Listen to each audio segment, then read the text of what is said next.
Hey there, welcome back to another journey through time. Before we begin tonight's story, I'd love to know, where are you watching from? What time is it where you are? Drop a comment below and let me know if you're drifting off in New York, winding down in London, or starting your day on the other side of the world. Your stories always fascinate me. Now then, let's begin. So dim the lights, settle into your pillows, and let me take you somewhere you've never been before. Tonight, you're going back, way back, to the year Arces, to the arid coastal deserts of northern Peru. You are not a peasant. You are not a farmer. You are a prince of the Chimu Empire. And tonight, you will learn the most devastating truth of your entire life. When your father dies, you will inherit absolutely nothing. Not his palaces, not his gold, not his vast agricultural estates, not a single adobe brick of his magnificent capital city of Chan. Chan, you will receive only his title, his crown, and an impossible burden, the expectation that you will build an empire as great as his, starting from nothing. This is not a story about glory. This is a story about a system so brutal, so economically devastating, that it forced every single king to become a conqueror or die trying. This is the story of split inheritance, the Chimu practice that turned every royal succession into a desperate race for survival. You stand now in your father's palace, watching him age, knowing that his death will be your ruin unless you can somehow build a kingdom of your own before he draws his last breath. The pressure is suffocating, the clock is ticking, and warfare is your only option. Let's see how you survive. Light, the royal accountant, unrolls a massive cloth painted with symbols representing your father's wealth.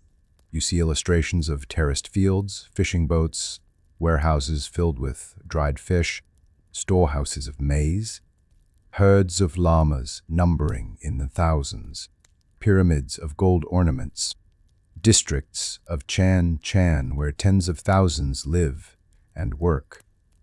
Your heart swells with pride. This will be yours someday. Then the accountant speaks the words that shatter your world. All of this belongs to the dead king Spanhaka, his royal corporation. The new king inherits only the title and must build his own wealth. Your knees weaken. Your father watches your face carefully, looking for fear. You hide it. Barely. Your uncle, who served your grandfather, leans close and whispers the truth that everyone knows but nobody says aloud. Every king must conquer, or he will be remembered as the king who owned nothing. Start planning your wars now, boy. You have perhaps 10 years before your father joins the ancestors. Maybe less. The room feels cold despite the desert heat outside. You are not merely a prince waiting to become king. You are a future warrior who must build a kingdom from scratch while somehow maintaining the vast Chimu Empire. The weight of it presses down on your shoulders like a mountain. That night you cannot sleep. You lie on your woven reed mat in your chamber, staring at the adobe ceiling, calculating years. Your father is 53. Chimu kings rarely live past 65. That gives you perhaps 12 years, maybe 10. You need to conquer enough territory to build your own palace city, establish agricultural estates, control fishing villages, develop craft workshops, and create a panaka, a royal corporation that will sustain your memory after death. The mathematics are brutal. A palace city like your father's Palacio Rivero took 20 years to build using thousands of laborers. But you won't have 20 years. You'll have 5, maybe 7, between becoming king and needing to show results. The nobles will turn on any king who appears weak. They'll back your younger brother who already watches you with hungry eyes. You rise and walk to the window. Chan spreads before you in the moonlight. 9 separate royal compounds, each built by a previous king. Massive adobe walls, ceremonial plazas, burial platforms, Each represents one king's desperate attempt to prove his worth. Some compounds are magnificent, sprawling over acres. Others are modest, rushed, the work of kings who died before completing their legacy. Those kings are barely remembered. Their names are whispered with pity. You think about the valley kingdoms to the north, still independent, rich with agricultural land. The coastal peoples to the south, proud, well-defended, controlling valuable trade routes. Every direction offers potential conquest. Every direction offers death. The Chimu Empire has already conquered most of the accessible territory. What remains are the hard targets, the dangerous ones, the kingdoms that have successfully resisted Chimu expansion for generations. Your heart hammers. You are 15, barely trained in warfare.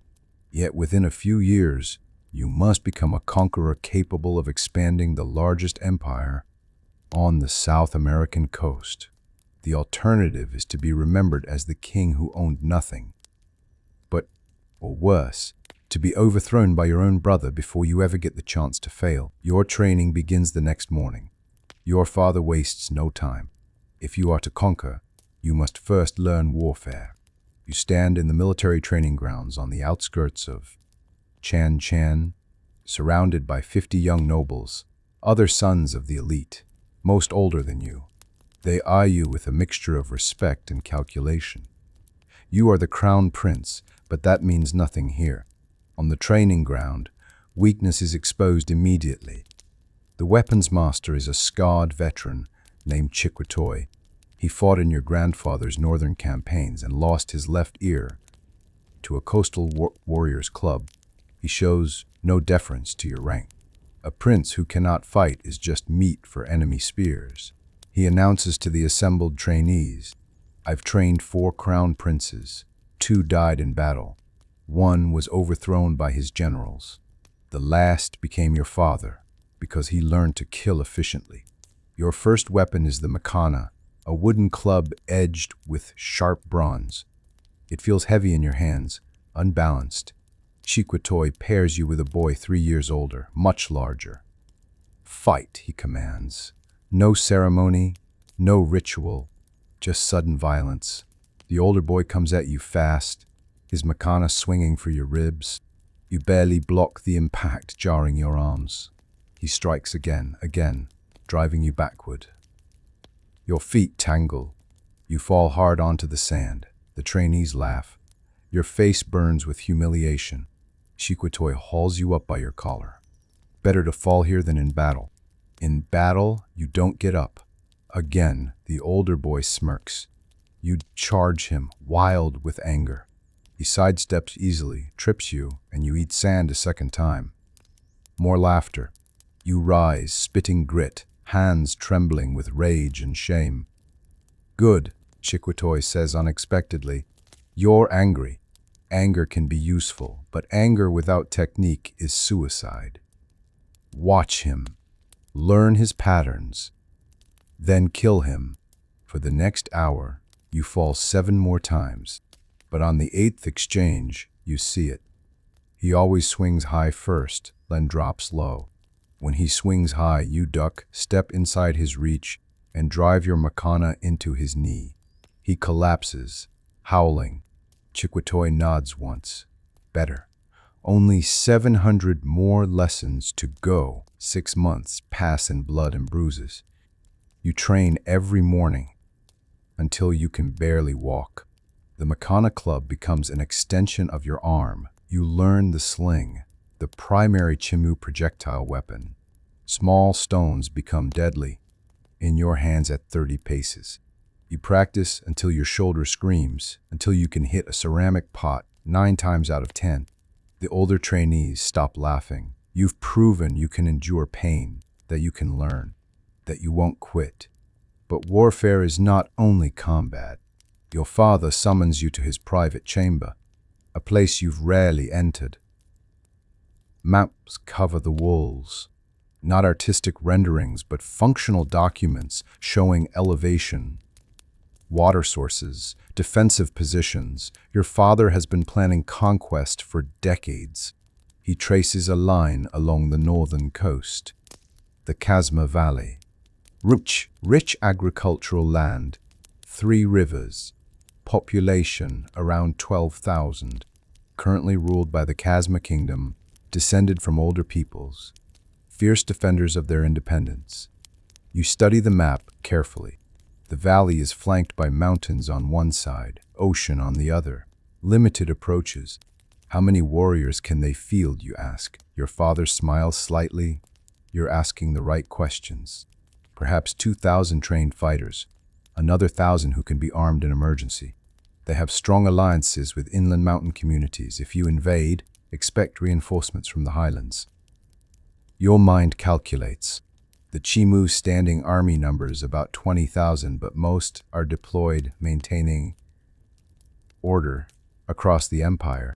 For a conquest campaign, you might command 5,000 at most, 2-to-1 odds, fighting in unfamiliar terrain against defenders. Your father watches your face. Difficult, yes. Impossible, no. The Chasma Kingdom's weakness is internal division.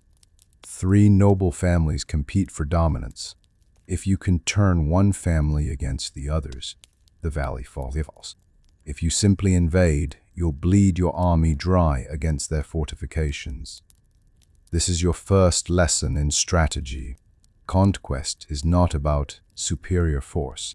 It's about finding the crack in your enemy's foundation and driving a wedge until everything splits apart. Remember this: the Chimu Empire was not built by the strongest warriors.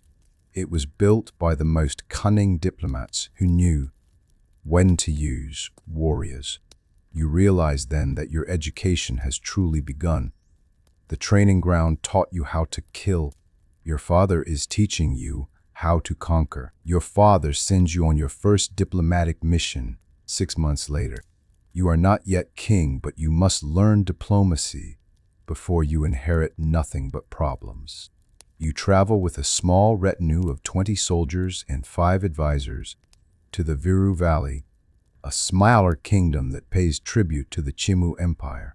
The valley lord, Tantalian, is old and has no surviving sons, only 3 daughters. Succession is uncertain. Your mission is to assess whether the valley will remain loyal after Tantalian dies, or if you'll need to reconquer it when you become king. The journey takes 3 days through coastal desert. You learn to read landscapes with military eyes. Where could an army camp? Where are the water sources? Which paths are vulnerable to ambush? Your chief advisor, an old diplomat named Quizmonto, teaches you the art of listening. In negotiations, the man who talks most reveals most. Let the Valley Lord speak. Learn what he fears, what he wants, what he's willing to trade.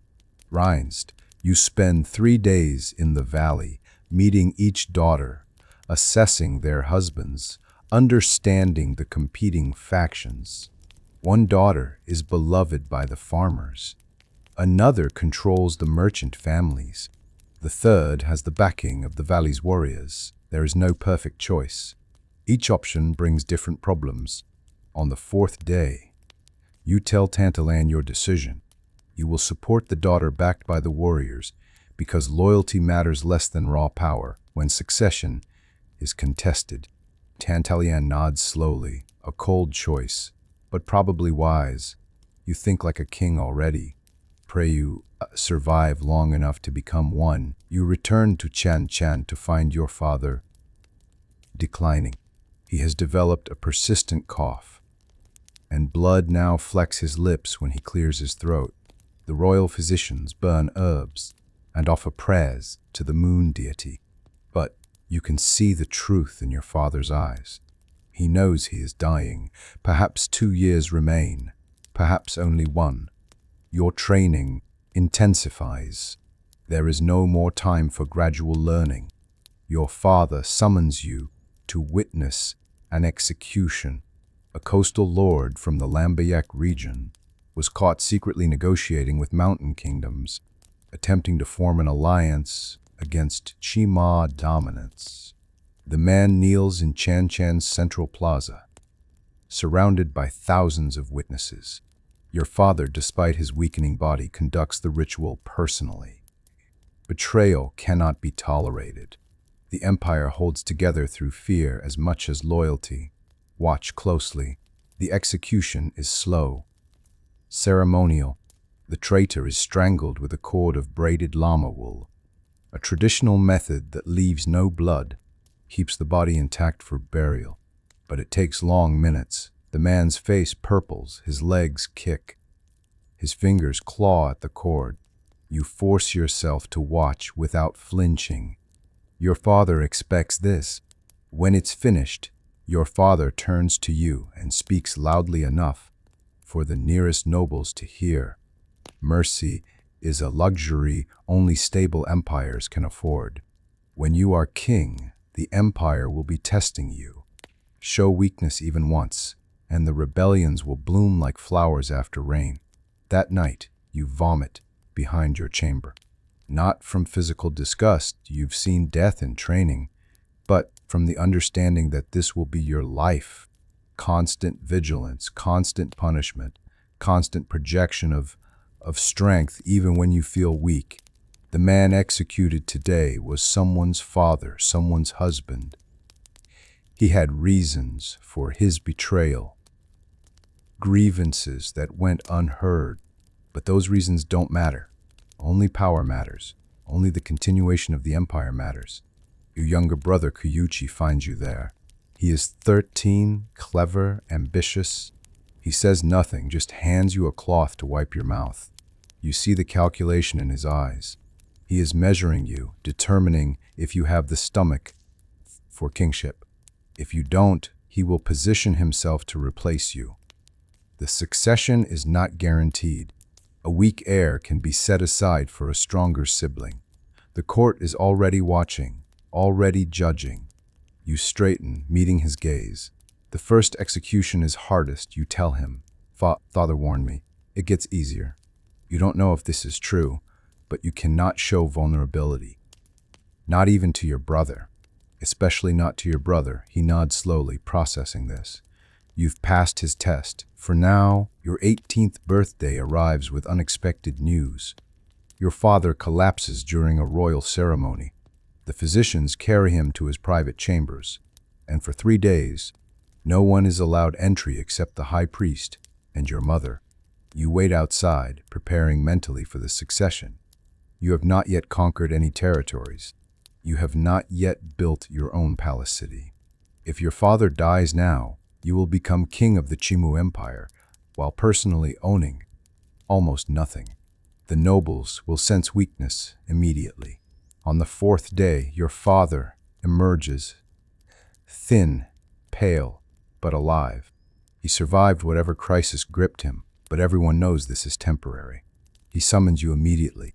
I have purchased you time, he says, his voice barely above a whisper. I have negotiated with the ancestors. Perhaps 6 more months, perhaps a year. This is your chance. I am giving you a small army, 2,000 warriors. Take them north, conquer something, anything. Before I die, you must have victory to show the nobles, or they will devour you. 2,000 warriors. It's not enough for a major conquest, but it's what can be spared. You spend the next week in frantic preparation. You choose officers carefully, veterans who won't undermine a young commander, but who know warfare intimately. Your weapons master, Chikwatoy, volunteers to join as tactical advisor. Someone needs to keep you from getting killed in your first real battle, he says gruffly. Your advisor, Quizmento, will manage logistics, food, water, equipment. You study your father's maps obsessively. The Chasma Valley is too strong, the southern coastal kingdoms are too far. Then you see it, the Culebras Valley, a smaller coastal settlement, population around 4,000, ruled by a minor lord named Huaman. The valley controls valuable salt works and has recently suffered crop failures. They're weakened, potentially desperate. More importantly, they have only minimal mountain allies. If you strike fast, you can conquer before reinforcements arrive. You present the plan to your father. He studies the map silently for a long time. Finally, it's a small prize. The nobles will call it insignificant, but a small victory is infinitely better than no victory, and the salt works are genuinely valuable. Yes, take the Culebras Valley, make it yours. Build something there that will outlast me. He grips your shoulder with surprising strength. When I die, your mother's Panaka will care for my body, maintain my palaces, guard my memory. You will have nothing but what you take by force. Remember, in Chimu law, the dead king owns more than the living king. Change that, or die trying. You march north with 2,000 warriors. The journey to the Culebras Valley takes 8 days through coastal desert. You learn quickly that commanding an army is different from training with one. Men get sick, supplies run short, arguments erupt between units from different regions of the empire. 3 times you must settle disputes before they escalate to violence. You begin to understand why your father valued diplomacy as much as combat skill. Your scouts report that Huaman, the Culebras Valley lord, knows you're coming. He's called up his militia and reinforced his valley's primary settlement. The element of surprise is gone. Chiquitoy gathers your officers for a council. The valley has 3 entrances. The main entrance from the south is heavily defended. They've built wooden palisades and dug pits. The eastern entrance is through mountain passes, slow, exhausting, vulnerable to ambush. The northern entrance is narrow, barely a trail, but it's undefended because everyone assumes an army can't approach that way. You stare at the sketch map your scouts created. The northern approach would require single-file movement, strung out for hours, vulnerable. But if even a small force could establish a foothold from the north, while the main army threatens from the south, Huaman's defenses would collapse. How many men can move through the northern approach, you ask? Chiquitoy shrugs. Maybe 200, if they are tough, if they're willing to travel light and fast. You make your decision. I'll take 200 volunteers through the northern trail. Chiquitoy, you command the main force. Give me 3 days to get into position, then attack from the south. Make it loud, make it obvious. Huaman will commit everything to hold the southern palisades. When he does, we'll hit his settlement from behind. Chiquitoy's scarred face shows rare approval. Risky. If your northern force gets discovered, you'll be slaughtered in that narrow pass. But yes, it could work. Your father would do the same. That night, 200 warriors volunteer. Most are young, eager to prove themselves to the crown prince. A few are veterans who appreciate clever tactics over straight charges. You select them carefully, choosing for endurance over strength. As you prepare to split your force, you think about your father's words. Conquest is about finding the crack and driving the wedge. The northern trail is Huaman's crack. You're about to drive your entire force into it. The northern trail is hell. You move in single file, warriors spaced 10 paces apart to avoid bunching. The path is barely wider than your shoulders in places, hugging cliff faces with drops of hundreds of feet. Your men move in complete silence. Any sound might echo to Huaman's sentries below. The sun hammers down mercilessly. 2 men slip on loose rocks and nearly fall. They're caught at the last moment by comrades behind them. Your heart's all pounding. It takes 2 full days and nights to traverse what would be a few hours' walk on flat ground. You don't sleep, merely rest in shifts, while clinging to rocky outcroppings. On the morning of the 3rd day, you emerge from the trail onto a hillside overlooking the Culebras Valley. Below you can see the settlement, adobe compounds clustered around irrigated fields.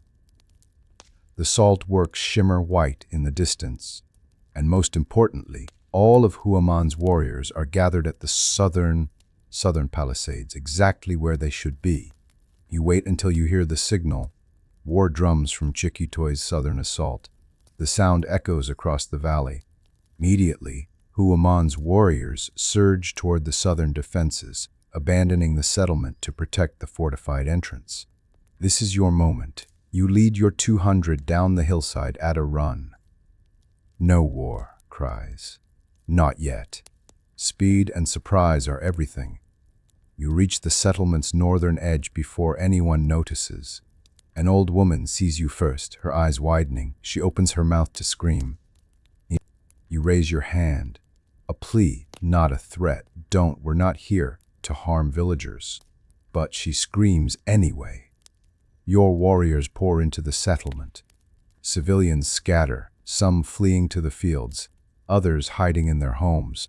A small group of militia, boys too young and men too old for the main force, try to form a defensive line. They're armed with farming implements and crude spears. You don't want to kill them. These aren't warriors. They're farmers protecting their families, but hesitation in battle gets everyone killed. Chiquitoy taught you that.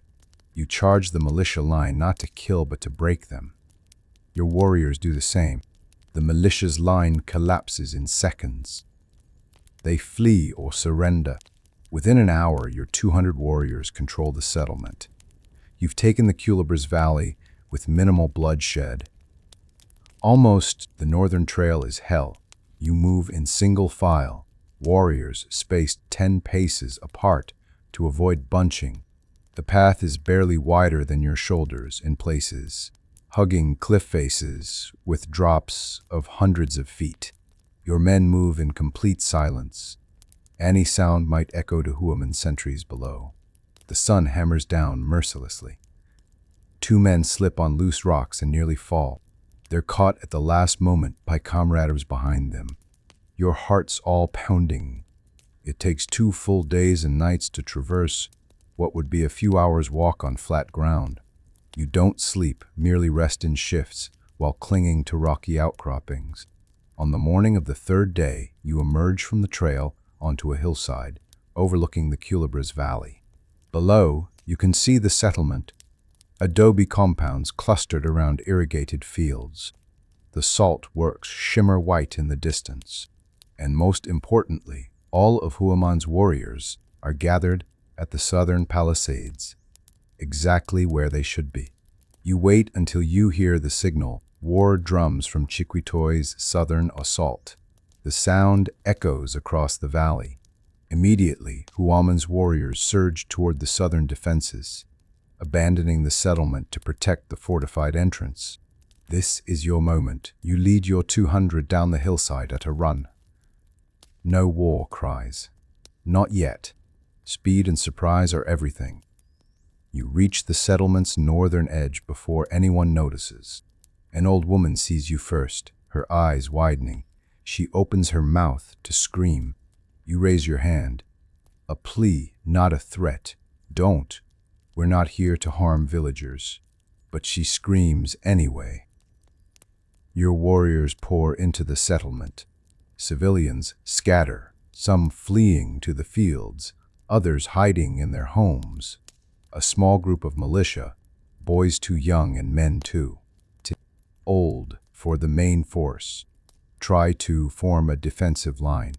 They're armed with farming implements and crude spears. You don't want to kill them. These aren't warriors. They're farmers protecting their families, but hesitation in battle gets everyone killed. Chiquitoy taught you that. You charge the militia line not to kill but to break them. Your warriors do the same. The militia's line collapses in seconds. They flee or surrender. Within an hour, your 200 warriors control the settlement. You've taken the Culebras Valley with minimal bloodshed. Almost so, you return to Chan Chan victorious, but your father is not there to greet you.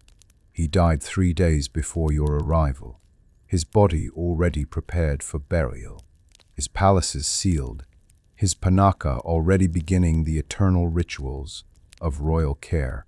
You are now king of the Chimu Empire. You are 18 years old. You own one small coastal valley and nothing else. Your father's vast territories, his 9 palace compounds, his agricultural estates, his fisheries, his craft workshops, all belong to his panaka, managed by your mother and father's closest relatives. You cannot touch any of it. The coronation ceremony is held immediately. You cannot give the empire time to question your legitimacy. The high priest places your father's golden headdress on your head. It's heavier than you imagined. The weight of responsibility. Nobles from across the empire gather to witness your accession. You see them calculating, assessing, wondering if you're strong enough to hold the empire together. Your younger brother Kyuchi stands among them, his face carefully neutral. He's 14 now, watching for any sign of weakness. The rich ritual phrases are spoken. You become the Chimor, the supreme ruler. But the reality is brutal. Your first day as king. You meet with the royal council. Your father's treasury is closed to you. It belongs to his panaka now. The standing army of 20,000? They serve the empire, not you personally. You have no personal wealth beyond the Culebras Valley. To build your own palace city, establish your own estates, create your own panaka, you need tribute from new conquests. So your grandfather's old advisor, a withered man named Koyuntor, speaks the truth everyone else is thinking. Your father conquered 15 valleys during his reign. His grandfather conquered. Each Kimor must exceed or at least equal his predecessor's achievements, or the empire begins to contract. Contraction invites rebellion, rebellion invites collapse. He pauses, letting that sink in. You have conquered one valley. One. The nobles are patient, but they will expect more, much more, soon. That night, alone in your new royal quarters, which are surprisingly modest, since you cannot use your father's palace, you understand the full horror of split inheritance. This system was designed to ensure every king remained hungry, driven, constantly expanding the empire. A king who could simply inherit wealth might become complacent, weak, but a king who must build his own fortune will conquer relentlessly.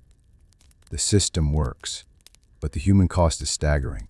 You are now trapped in the same cycle that trapped your father, your grandfather, every Chimor since the system began. Conquer or be forgotten. There is no alternative. Your first crisis as king arrives within 2 months. The Lambayek Valley, a major region in the Northern Empire, begins withholding tribute. Their lord, Kyueshuak, sends a formal message. He recognizes your kingship but questions whether you have the strength to enforce tribute collection. It's a direct challenge. If you don't respond immediately and decisively, other valleys will follow Lambayekwa's example. The empire will unravel. You call a war council. Chikwitoy argues for immediate military action. March north with overwhelming force. Crush Kweshuak. Make an example. But your logistical advisor points out the problem. You don't personally control enough wealth to fund a major campaign. Your father's resources belong to his panaka. The state treasury can be used for imperial defense, but this situation is politically ambiguous. Kyushuak hasn't openly rebelled. He's simply questioning your authority. Using the full imperial army against him would make you look desperate. Your brother Kyuchi, who has been given a seat on the council as a royal prince, offers a different perspective. Send me with a small diplomatic mission. Let me assess Kyushuak's true intentions and strength. If he's genuinely preparing rebellion, we'll know. If he's just testing you, I can negotiate. It's a clever suggestion, and you immediately distrust it, sending your ambitious younger brother to negotiate with a potentially rebellious lord. He's asking for conspiracy, but refusing the offer would look weak, like you fear your own brother. You split the difference. Kyuchi goes north with diplomats, but Chikwitoy goes with him, along with 500 warriors, officially as honor guard, actually as threat. Kyushuak will see Chimu steal on his borders and reconsider his position. It's a compromise that satisfies no one, which probably means It's the right decision. Kuyuchi bows, accepting the mission, but you see the flash of irritation. He wanted to go alone to build his own power base. You've just blocked that. As your brother's expedition prepares to leave, you pull Chikwatoy aside privately. If my brother shows any sign of plotting against me, any sign at all, send word immediately. Don't confront him directly. He's still a royal prince. Just tell me. Chikwatoy nods slowly, his scarred face grim. Split inheritance makes enemies of brothers. I've seen it before. Your father had to exile his own brother for attempted coup. May the moon goddess spare you from that choice. 3 weeks pass in agonizing uncertainty. You receive no word from the northern expedition. Every day without news makes the nobles more nervous. Rumors spread through Chan.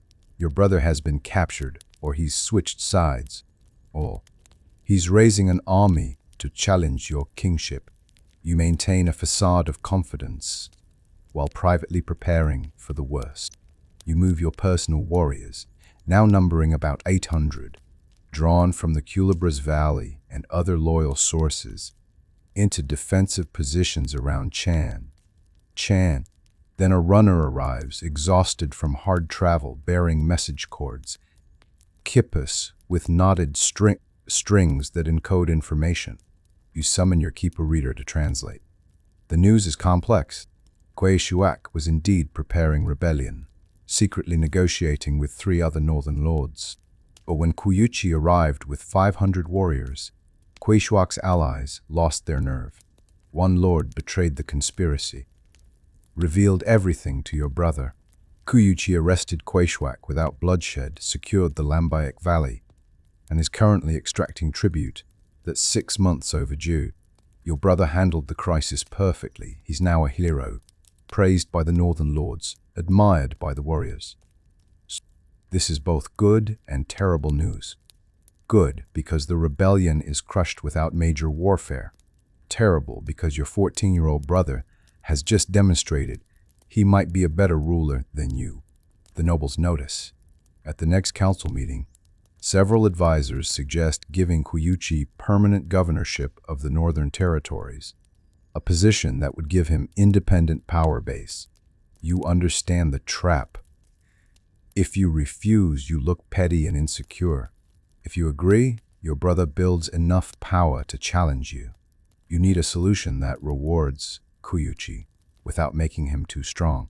My brother has proven his value to the empire. You announce to the council. He will be honored with the title Conqueror of the North and given governance over the Lambayak Valley specifically, but he will return to Chan and rule from here with appointed administrators managing day-to-day operations in Lambayekwe. It's a partial victory for everyone. Kuyuchi gets prestige and wealth, but not independence. The nobles get competent governance of a troublesome region. You maintain ultimate control. When your brother returns, you greet him publicly with honor, embracing him before the assembled court. Privately, in your chambers, you speak more honestly. You did well, extraordinarily well. Thank you for your loyalty. So, Kuyuchi smiles, a genuine expression that doesn't reach his eyes. I serve the empire, brother.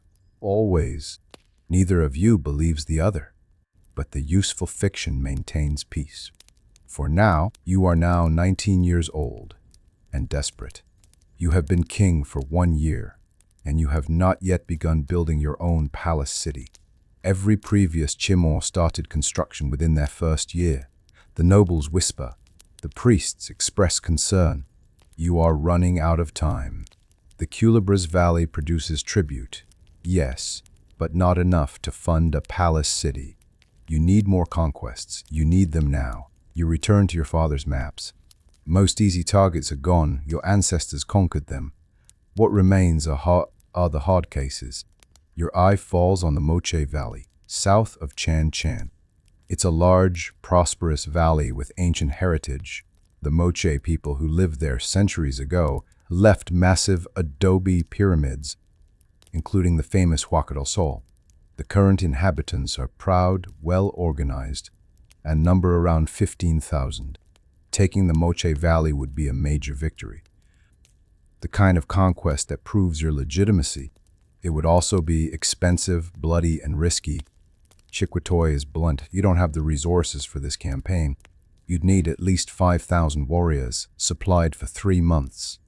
Food, weapons, support staff. The cost is staggering. Your father's Panaka won't contribute to your personal conquests. You'd have to somehow fund it yourself or convince the Imperial Treasury that this is necessary for Imperial stability, not just your personal advancement. You spend weeks in political maneuvering. You grant favors to key nobles, promising them administrative positions in the conquered valley. You negotiate with merchant families, offering them exclusive trade rights in exchange for financing. You even approach your mother's Paneka, your father's royal corporation, and you convince them that a strong king benefits their dead king's legacy. Slowly, painfully, you assemble the resources.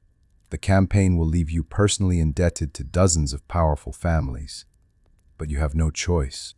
Debt is better than irrelevance. The army gathers 5,000 warriors, the largest force you've commanded. You promote Kuyuchi to second in command, keeping him close where you can watch him. If this campaign succeeds, you'll share glory. If it fails, you'll share blame. Before marching south, you conduct a massive ceremony in Chan Chan's main plaza, sacrificing llamas to the moon deity, asking for victory. The high priest reads the omens. He declares them favorable, but you see uncertainty in his eyes. This campaign is a gamble. Everything depends on the next 3 months. The Moche Valley does not fall easily. You spend the first week establishing siege lines, cutting the valley off from potential reinforcements. The Moche Lord, Chukimak, is an experienced military commander. He concentrates his forces within his primary settlement, daring you to attack, fortify. You remember your father's lessons. Avoid frontal assaults on prepared defenses. But you also remember that prolonged sieges are expensive. Every day your army sits outside these walls. You consume resources you can barely afford. Kuyuchi suggests a direct assault. We outnumber them 3-1. We can overwhelm their defenses through pure force. Chiquitoy disagrees. Pure force means massive casualties. The warriors who die will have families, and those families will blame you. Win with too much blood, and you create resentment that lasts generations. They're both right, which makes the decision impossible. You need the valley, but you need to keep your army intact for future campaigns. On the 8th day of siege, your scouts discover something useful.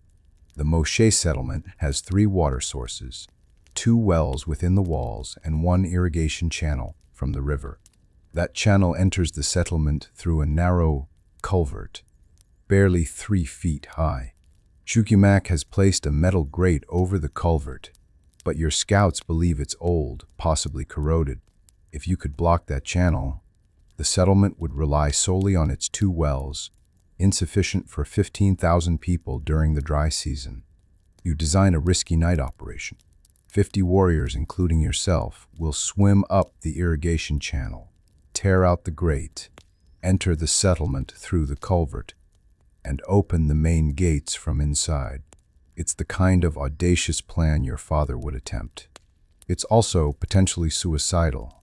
Kuyuchi immediately volunteers. You refuse. You need him commanding the main force when the gates open. Besides, you tell him privately, if this fails and I die, you become king. The empire needs continuity. Your brother's face shows emotions you can't quite read. Relief, disappointment, ambition. That night, you strip to a loincloth, armed only with a bronze knife. Your 50 volunteers do the same.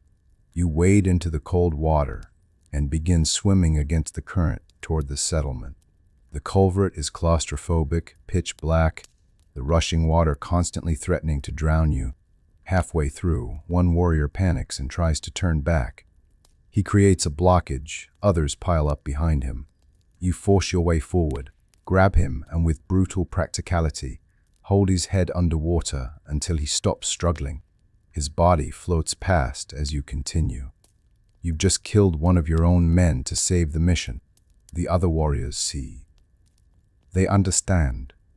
They swim harder. You emerge inside the Moche settlement, like river demons rising from myth. Your 50 warriors spread through the darkness, silently eliminating sentries. You've trained for this quick, efficient kills, no screaming, no alarms. Each sentry who falls is hidden, bought time for your team to reach the main gates. You're leading from the front, your bronze knife wet with blood, your heart hammering, so loud you're certain everyone can hear it. The gates are barred from inside by massive wooden beams. 4 guards stand watch, bored and unsuspecting. They're watching for external threats, not infiltrators already inside their walls. You signal your warriors into position, then you step into the torchlight, deliberately visible. The guards see you, a mud-covered, nearly naked intruder, and for a crucial second they freeze in confusion. Your warriors attack from multiple directions. The guards die before they can scream. You and your men lift the massive gate bars. They're heavier than expected, requiring 20 warriors to move each one. The time stretches impossible. Outside, you hear movement. The main Chimu army is moving into position, waiting for your signal. Finally, the bars are clear. You shove the gates open. 3,000 Chimu warriors pour through, overwhelming the unprepared Moshe defenders. The settlement falls in brutal, confused fighting that lasts until dawn. By morning, Chukimak kneels before you. His compound surrounded, his resistance finished. He's older than your father would have been, his face lined with defeat. You fought with cleverness, not just strength, he says quietly. That's rare. Most conquerors rely on numbers. You're standing in blood-soaked cotton armor now, having armed yourself properly. Once the gates opened, your hands still shake slightly from the night's violence. You offer Chukimak the same deal you gave the Culebre's lord. Remain as administrator of the valley, collect tribute for the empire, maintain order. He accepts without hesitation. He's seen enough warfare. The Moche Valley is yours. 15,000 new subjects, vast agricultural estates, ancient pyramids that speak of generations of civilization. This is the conquest that will fund your palace city. This is the victory that proves you're worthy of kingship. But the cost keeps you awake. You killed that panicking warrior with your own hands. You sent 3,000 men into a settlement where civilians cowered in their homes.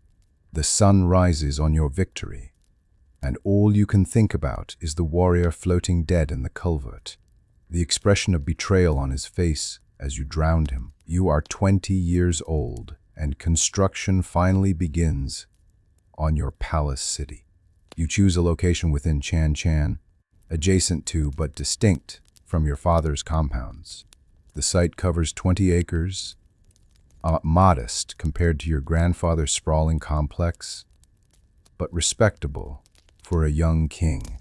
You name it Chudi, after the ancient word for new beginning. Every adobe brick represents your achievement, your right to be king, your escape from the trap of split inheritance. Almost. The construction employs 2,000 workers, laborers, brickmakers, artisans, engineers. You oversee the design personally, learning from your father's architectural achievements, but adding your own innovations. Your palace will have improved water systems, more efficient storage facilities, and, most importantly, a throne room larger than your father's. A petty ambition, perhaps. But you need the nobles to see your growing power. The construction will take 5 years at minimum, possibly 10. You might finish it. You might not. Split inheritance means you're already thinking about your own son, about passing him an empty title and impossible expectations. Your mother visits the construction site. She's aged dramatically since your father's death. Her hair has gone entirely grey, her face deeply lined. She now manages your father's pinnacle, maintaining his palaces, conducting rituals at his burial platform, preserving his memory. She has more wealth and resources than you do.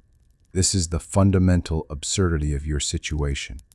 The dead king's wife controls more than the living king himself.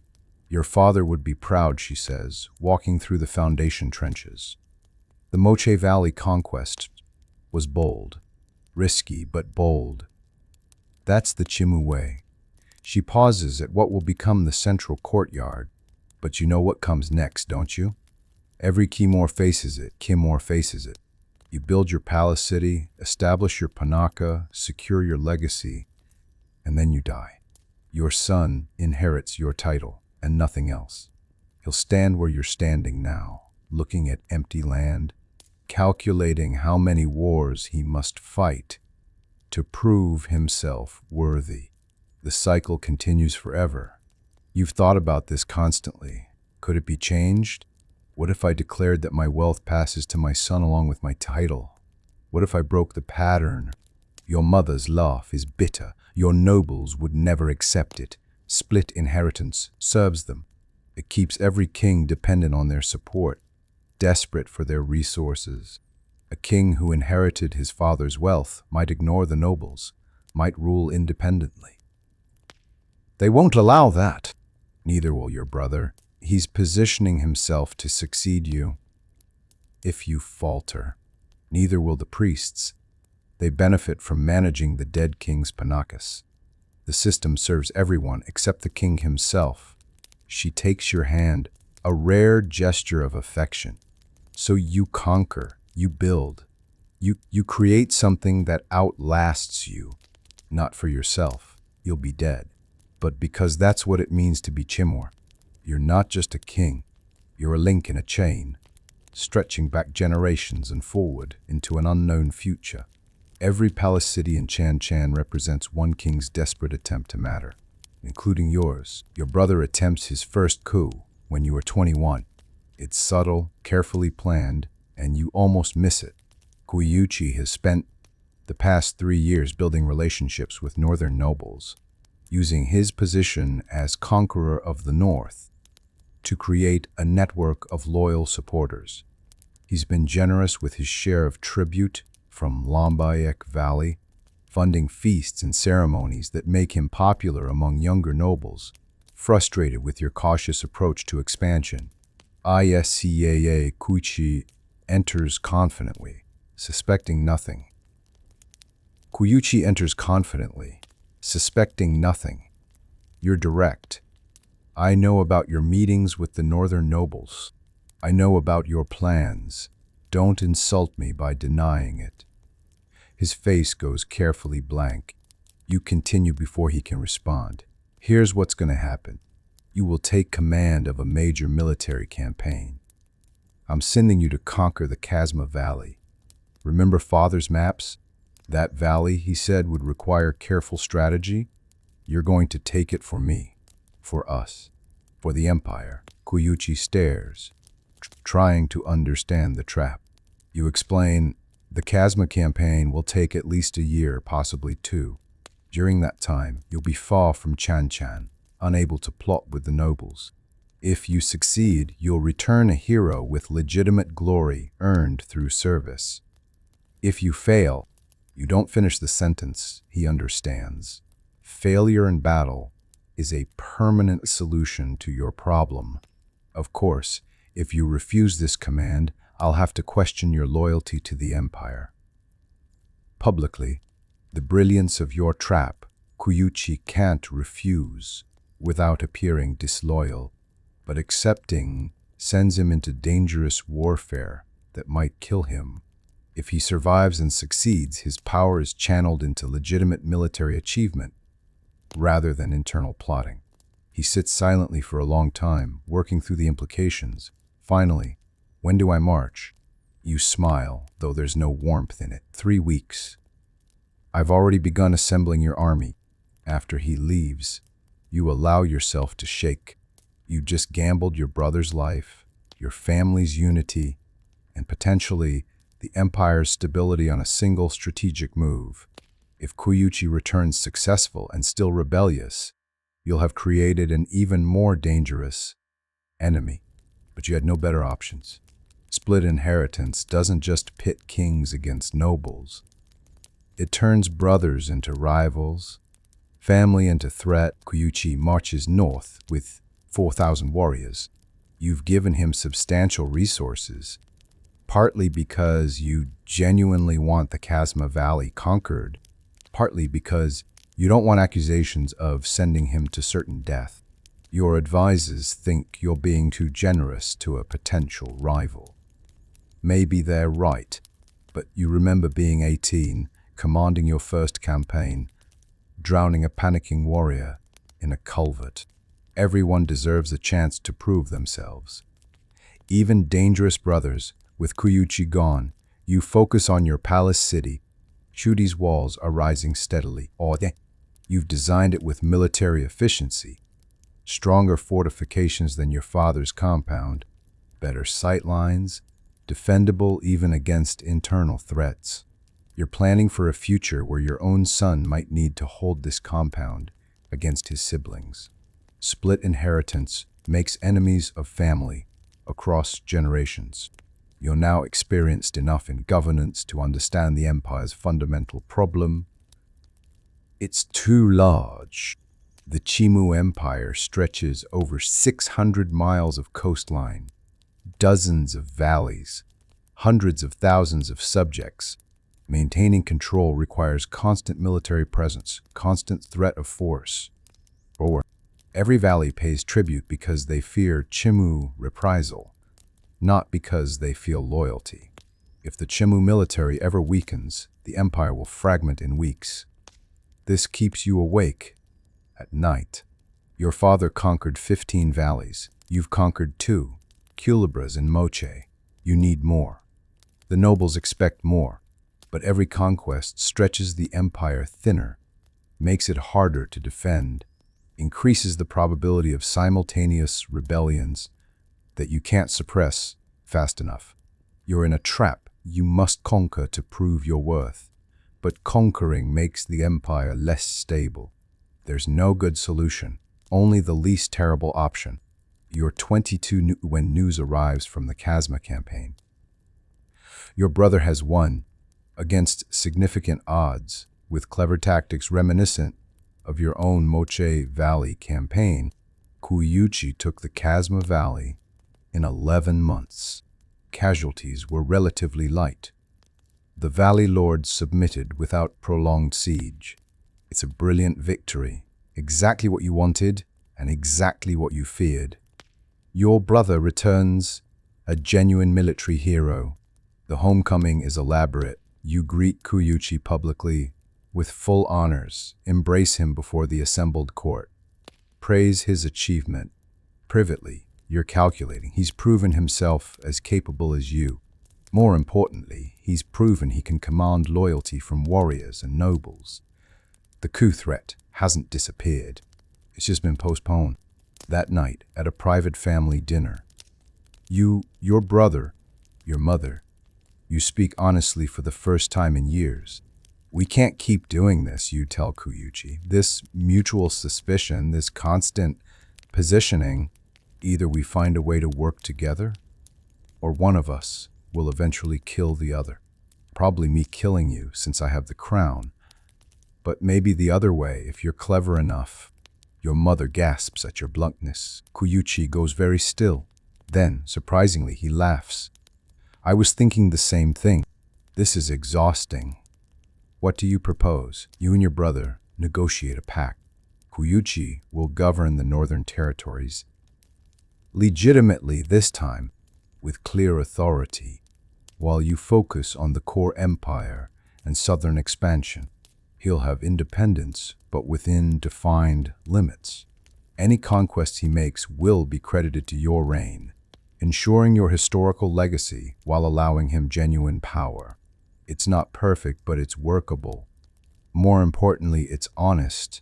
You're acknowledging that split inheritance creates impossible pressures, and you're trying to navigate them together rather than as enemies. The pact holds for 3 years. They're productive years. You complete another conquest. The smaller Nepenya Valley, taken with minimal bloodshed through diplomatic pressure, backed by military threat. Your palace city, Chudi, nears completion. The throne room is magnificent, the water systems efficient, the storage facilities extensive. You're building a legacy that will matter.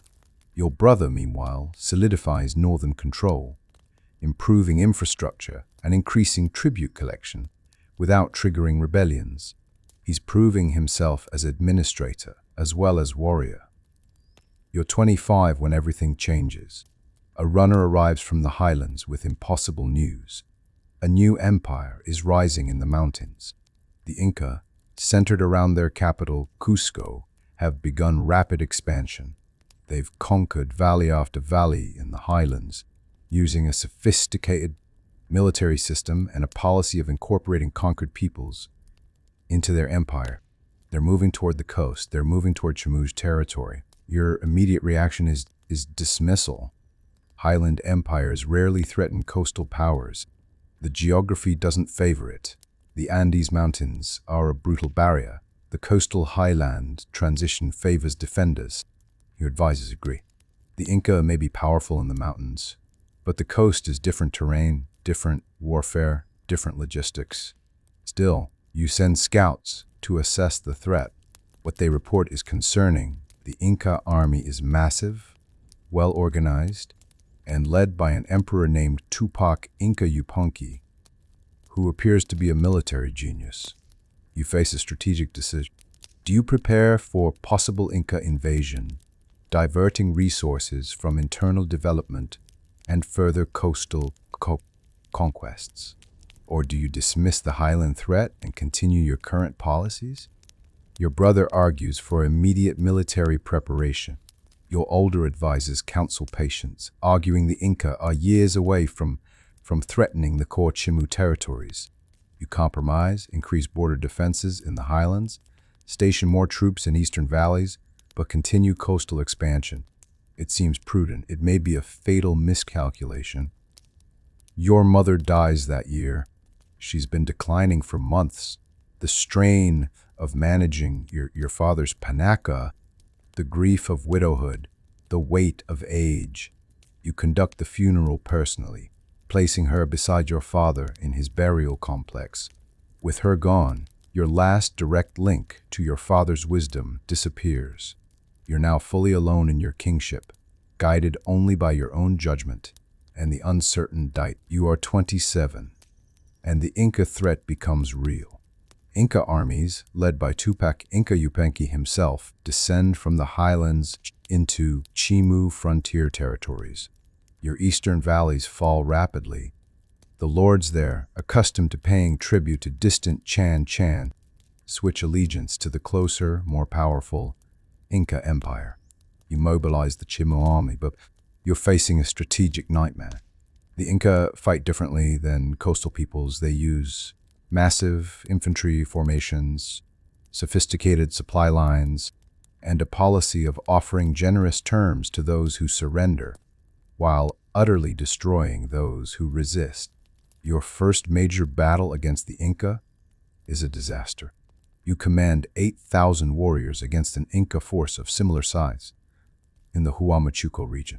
Your troops are brave, well-armed, experienced. It doesn't matter. The Inca formations move with disciplined precision, their commanders coordinating attacks with runner messengers, their reserves deploying exactly where needed.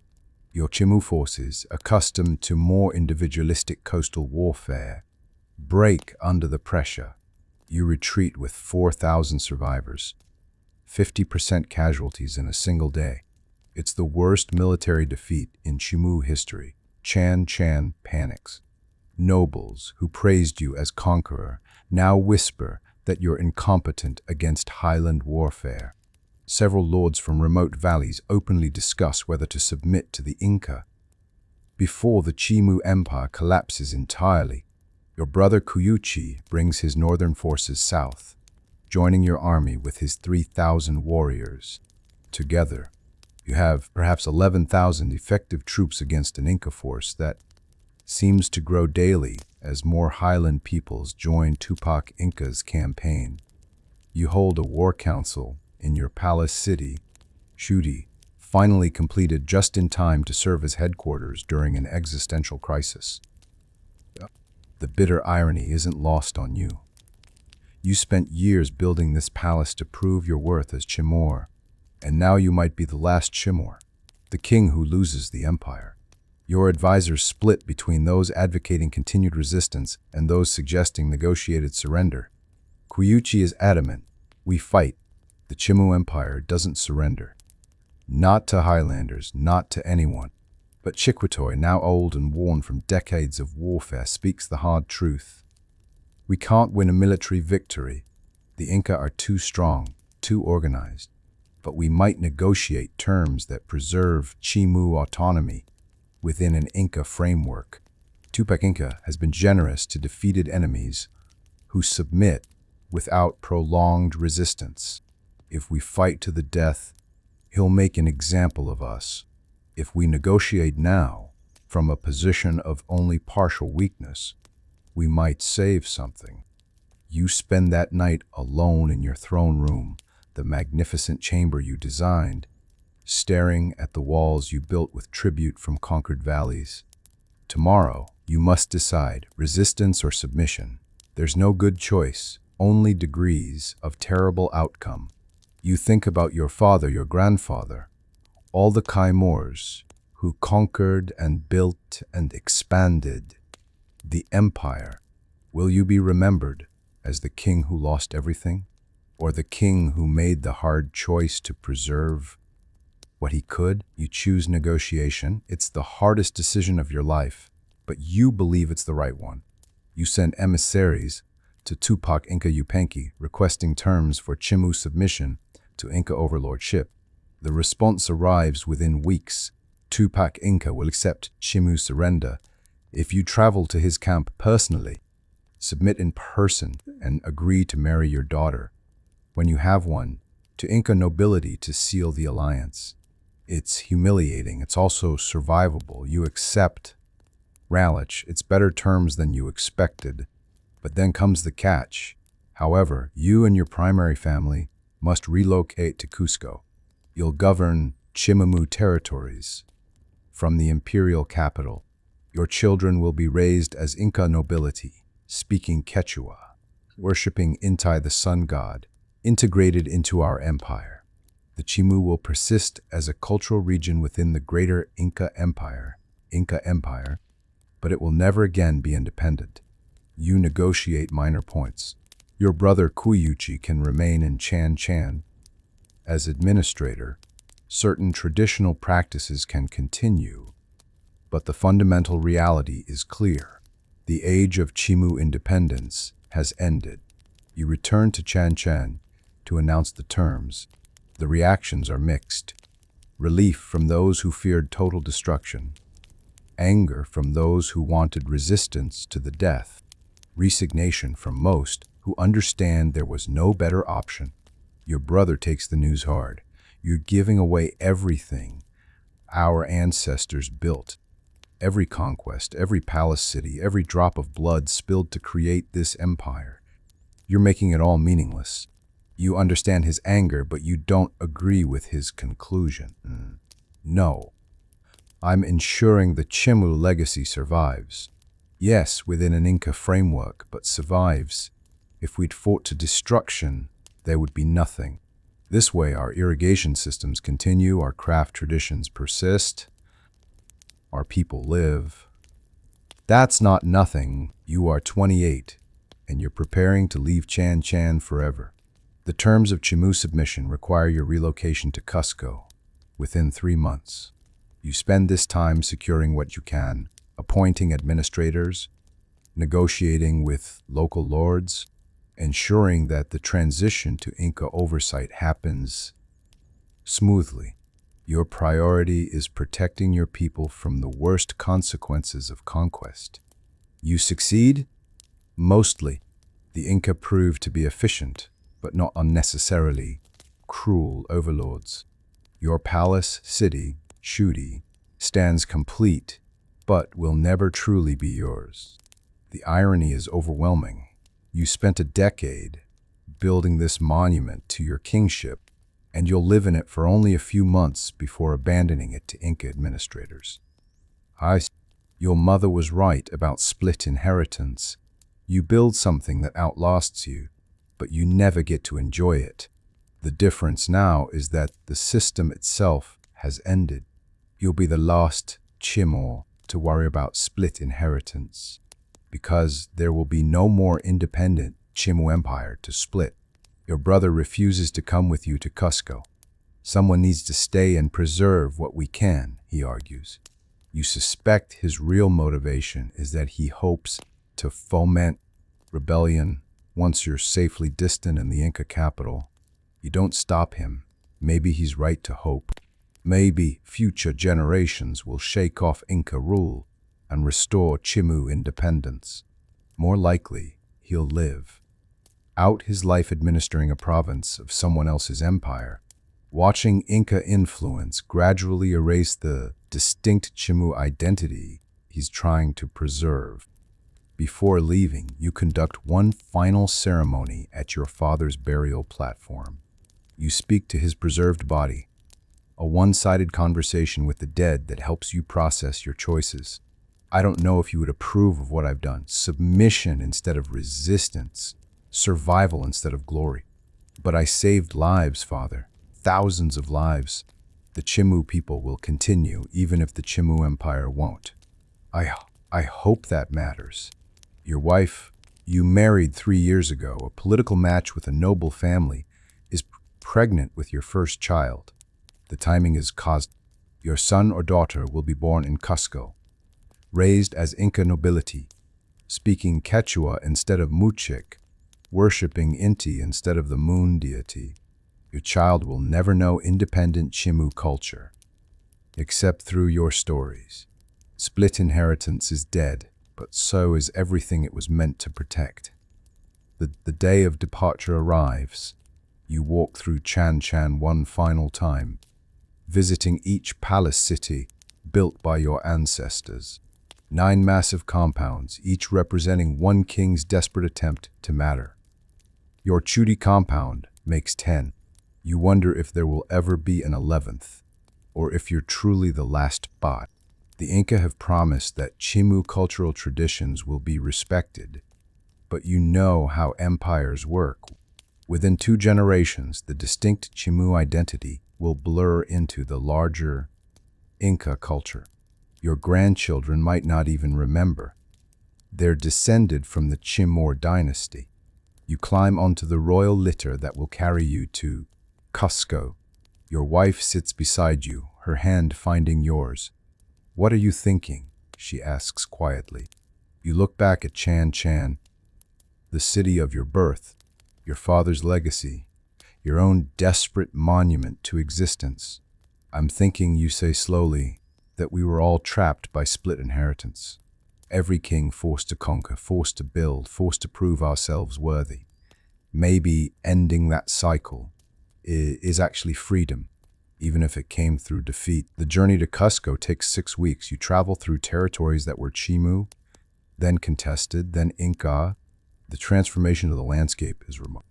Every few miles, you encounter Inca way stations, tambos, where runners rest and supplies are stored. The Inca road system is superior to anything the Chimu built. You're witnessing a more sophisticated empire than your own, and the recognition stings. You pass through valleys you once hoped to conquer. The Casma Valley, taken by your brother. The Moche Valley, your own first major victory. They're now just provincial regions in someone else's empire. Local lords bow as you pass. They know you were once their overlord, now reduced to the same status they hold. Some faces show sympathy, others show satisfaction at your fall. You maintain dignity throughout, refusing to show the humiliation you feel. The highlands are different from the coast. The air is thinner, colder. Your coastal-born wife struggles with the altitude, and you stop frequently to let her rest. The Inca escorts are courteous but firm. You're treated as an honored guest, but also as a prisoner.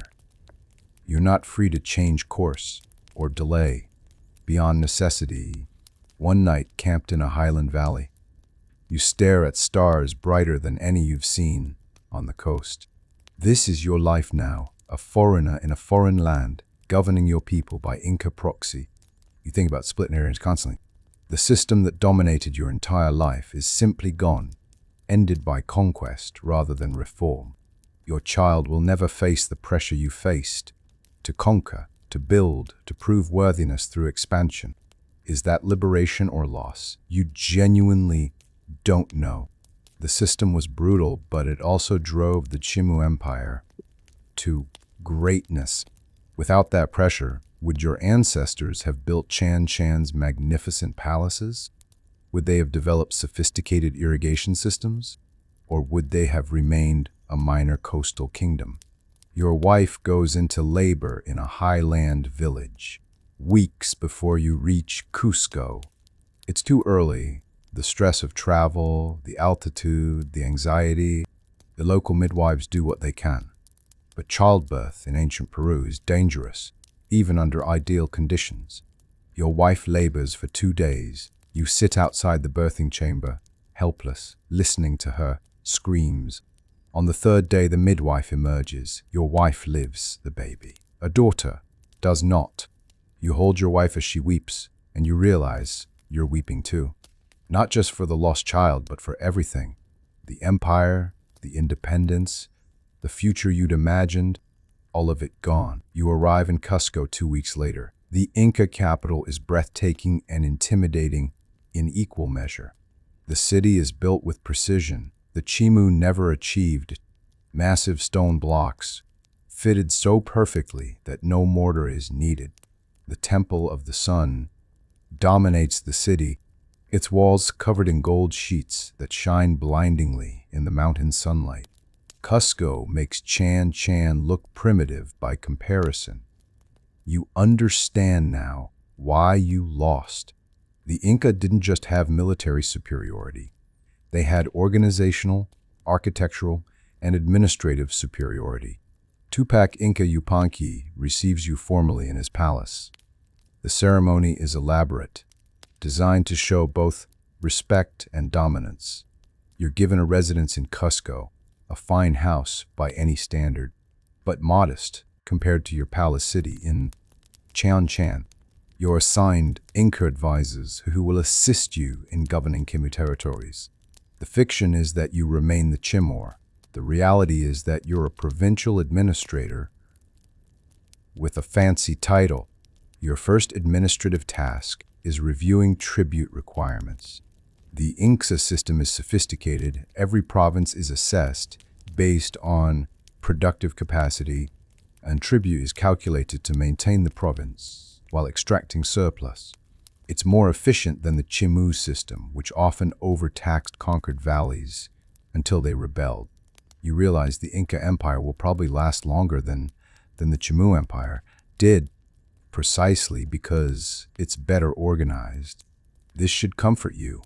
Your people will be well governed, but instead it just emphasizes your personal irrelevance.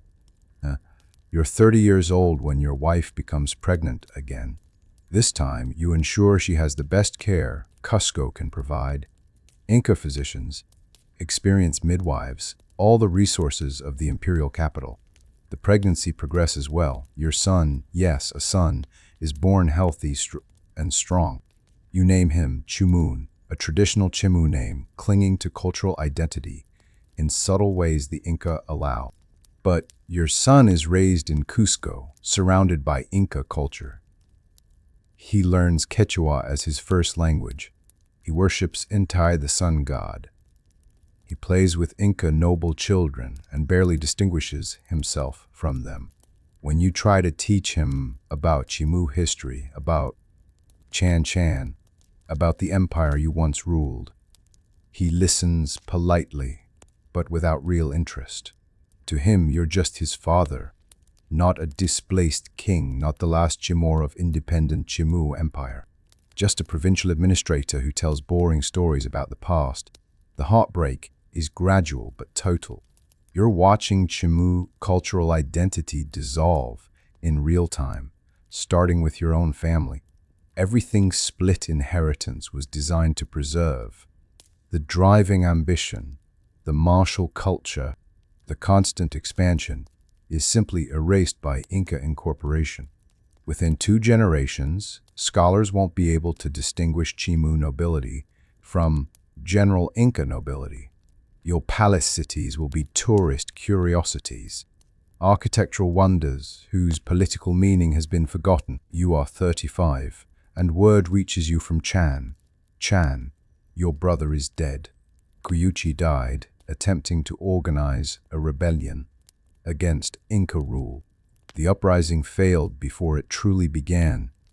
Inca intelligence discovered the plot, arrested the conspirators, and executed them publicly. Your brother fought rather than submit to arrest and was killed by Inca warriors. The Inca present this as a tragic case of misguided resistance. You know it was probably inevitable. You request permission to return to Chan Chan for your brother's funeral. Tupac Inca grants it, but you travel under heavy guard. The Inca are taking no chances that you might inspire further rebellion. The journey back to the coast is emotionally brutal. You're returning to your homeland as a prisoner to bury the brother you loved and feared in equal measure. The brother who chose resistance while you chose survival. You can't decide which of you made the right choice. Chan Chan has changed. It's been 7 years since you left. The palace cities still stand, but they're maintained by Inca administrators. Now, your own palace city, Chudi, houses an Inca governor who treats you politely, but makes clear you're a visitor, you're not the owner. The population has shifted. Inca colonists have moved in, intermarried with locals, begun blending the cultures. In 2 more generations, Chimu will be a historical term, not a living identity. Your brother's funeral is small, poorly attended. Most Chimu nobles don't want to associate with a failed rebel. It's dangerous. You conduct the ceremony personally, speaking the traditional phrases, placing his body in a humble burial platform far from the royal complex. He doesn't get the honor he deserved as the conqueror of the North. He gets a traitor's funeral, quick and forgotten. You're one of only a dozen attendees. After the ceremony, you walk to your father's burial platform. The panaka that maintained it has dissolved, with no living Chimor to lead it. The organization collapsed. The platform is neglected, weeds growing in cracks, offerings long stopped. Your father's carefully preserved legacy is already fading. You realize this is split inheritance, final irony. The system was designed to ensure each king built a lasting monument, but without independent political power to maintain them, the monuments decay within a generation. You remain in Chinchan for 3 weeks, visiting every palace city, documenting what you can. You interview elderly artisans, record traditional stories, collect artifacts. You're creating an archive of Chimu culture, knowing it's probably futile, but unable to stop. On your last day, you climb to the highest point in Chan Chan and look out over the adobe city your ancestors built. From this perspective, you can see all 10 palace cities, the massive walls, the ceremonial plazas, the careful urban planning. It's magnificent. It's also already becoming a ruin. You return to Cusco, changed. The visit to Chan Chan made clear what you'd been avoiding. Your role as Chimor is purely ceremonial. The Chimu Empire is dead. Your title is a polite fiction maintained by Inca tolerance. You could accept this reality and live out your life in comfortable administrative obscurity, or you could fight it like your brother did and die. Or you could find some third option, preserving what can be preserved without feudal military resistance. You choose documentation. For the next decade, you become a chronicler of Chimu history and culture. You write extensive accounts of split inheritance, explaining the system, its logic, its brutal effects on royal families. You document construction techniques used in Chan's palace, Cities. You record oral histories from elderly Chimu nobles before they die. You collect artifacts and label them carefully. You're creating a deliberate historical record, knowing that without it, future generations will forget the Chimu ever existed as an independent people. The Inca allow this, even encourage it. Tupac Inca, who proves to be a sophisticated ruler, understands the value of preserving conquered cultures.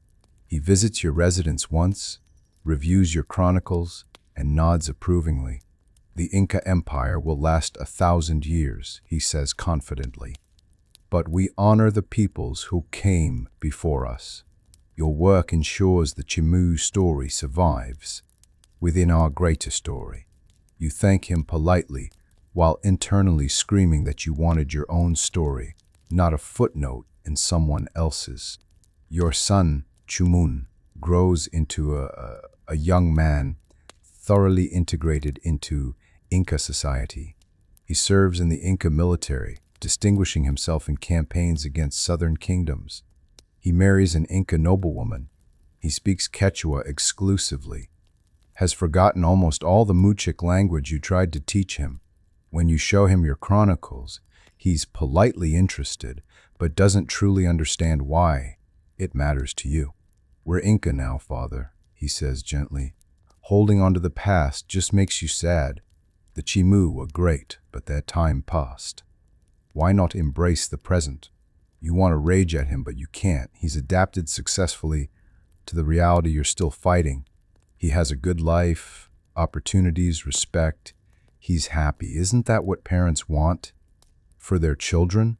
But his happiness feels like betrayal of everything you valued. You're losing not just your empire, but your very identity, generation by generation. Your grandson, when he's born, won't even know he's descended from the Chimor dynasty unless someone tells him.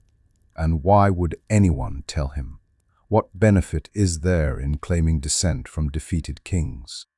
You're 45 years old, and you've lived longer in Cusco than you lived as independent ruler of the Chimu Empire. You realize one morning that you think in Quechua now, only translating to Muchic with conscious effort. You've been assimilated, not forcefully. The Inca never compelled you to abandon your culture, but through daily immersion, through practical necessity, through gradual erosion, you've become what you feared, a former Chimu king who barely remembers what it meant to be Chimu. Word reaches Cusco that Chan is being systematically dismantled. The Inca, concerned about the city's symbolic power as a center of potential resistance, are removing gold ornaments from the palace cities, relocating craftspeople to other cities, reducing the population. Chan isn't being destroyed. That would be too crude. But it's being carefully made irrelevant. Within a generation, it will be an empty monument, a curiosity for travelers, no longer a living city. The news devastates you more than your brother's death did. At least your brother died fighting.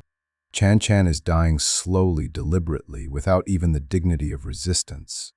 You try to explain the pressure of split inheritance, the desperation to conquer, to build, to prove yourself worthy, the palace cities as monuments to each king's terror of being forgotten.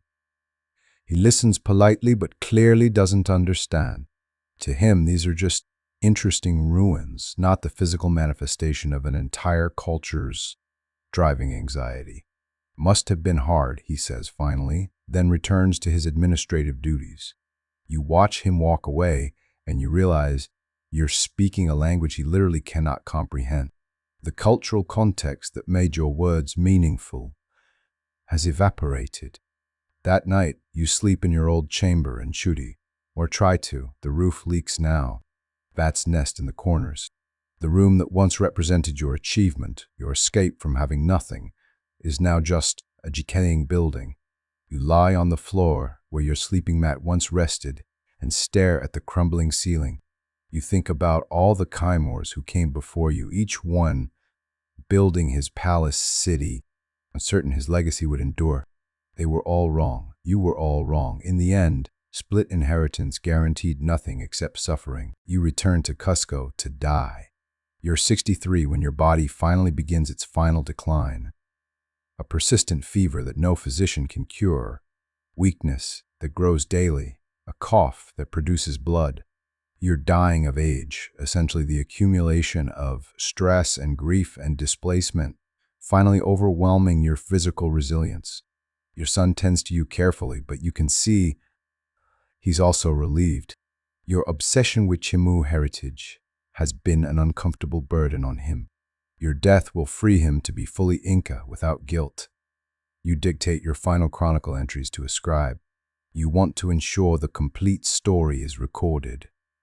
The rise of the Chimu Empire, the brutal logic of split inheritance, the conquest campaigns, the fall to the Inca, the slow dissolution of Chimu identity. You're brutally honest about your own failures and fears. Future historians might find it useful, or they might not. You'll be dead either way. The one thing you insist on, the chronicle must explain that split inheritance, while brutal, made sense within its context. It kept kings hungry, drove expansion, prevented complacency.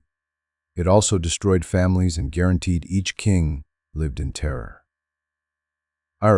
Both things are true simultaneously. Your grandson, now 15, visits you one afternoon.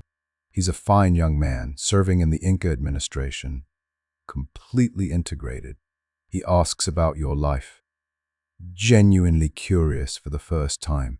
You tell him stories, the night operation through the culvert, drowning the panicking warrior, your brother's rebellion, the heartbreak of watching Chan Chan emptied. He listens with fascination. Why did you keep fighting after you knew you'd lost? He asks. It's a good question because giving up felt like admitting my entire life was meaningless. You answer honestly.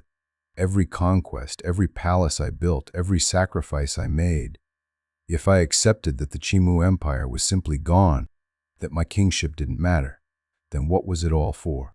So I kept documenting, kept recording, kept insisting that Chimu culture mattered, even though I knew it was futile. Your grandson thinks about this. But it wasn't futile, grandfather. You created a record. Because of your chronicles, we know about the Chimu. That's something, it's a kind thing to say, but you both know it's small comfort. Knowledge is not the same as content. Future scholars might study the Chimu Empire, but no one will live it, feel it, be shaped by it the way you were.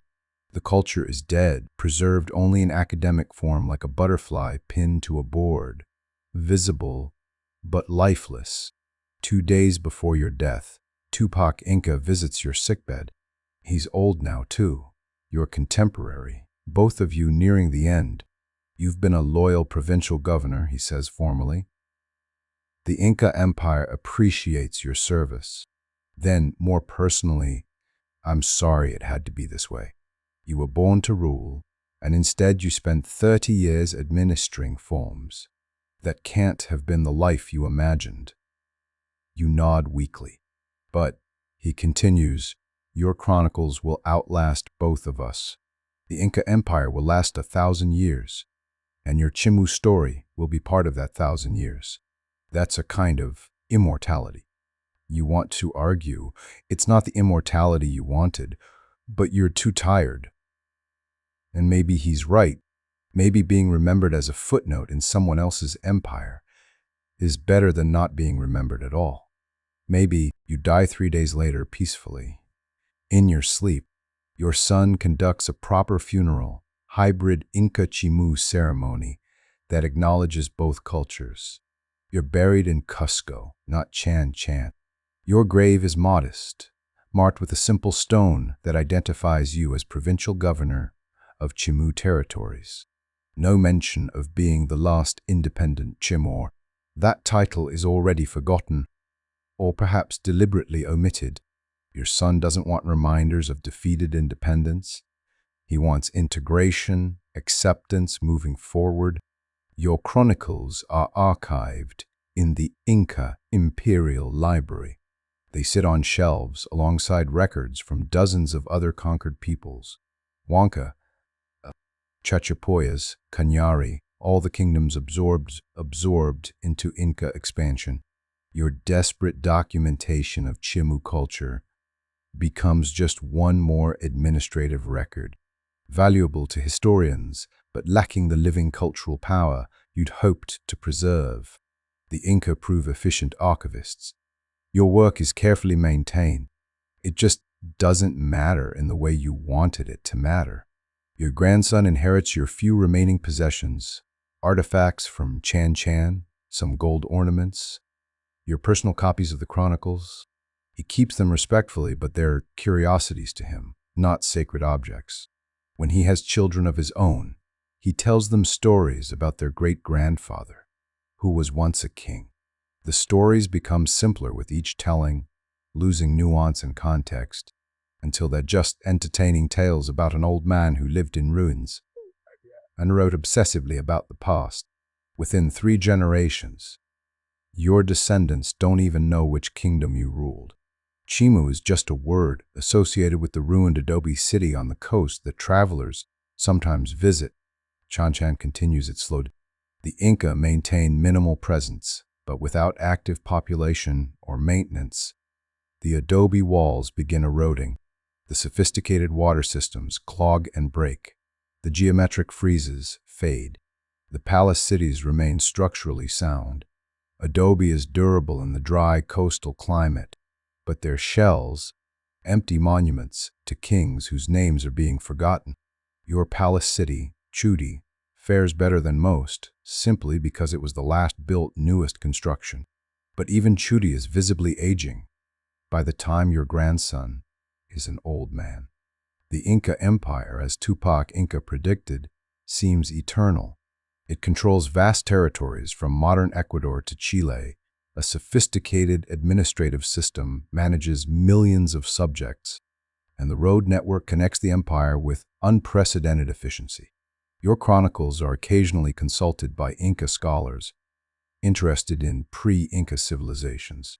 They're impressed by split inheritance as an administrative innovation, curious about the motivations that drove constant expansion.